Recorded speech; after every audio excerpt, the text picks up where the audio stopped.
如果你長期用緊啲避孕嘅方法，咁有冇啲咩定期嘅檢查需要做嘅呢？咁就視乎你用緊咩方法啦。如果用緊子宮環嘅話呢，咁就應該定期去檢查翻，睇下個子宮環嘅位置啱唔啱啊咁啦。咁亦都要記住，到期應該要更換啦。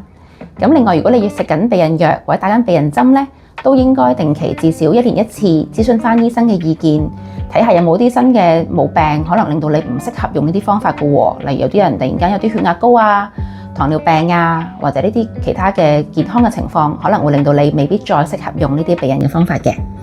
另外，如果食緊藥啊，或者用緊咩方法嘅同時咧，有啲新嘅症狀喎，例如經期變得更加唔正常啊，會經期嘅流量多咗啊，或者係有啲好唔正常嘅出血情況，或者真係有啲其他唔同嘅症狀嘅話咧，都應該諮詢翻醫生嘅意見。因為有陣時呢啲嘅症狀未必一定係同啲避孕方法有關嘅，我哋會擔心會唔會係有啲新嘅毛病而忽略咗啫嚇，咁所以要睇翻醫生啦。咁另外啦，無論用緊咩方法都好，女士都應該定期做翻子宮頸抹片嘅檢查嘅。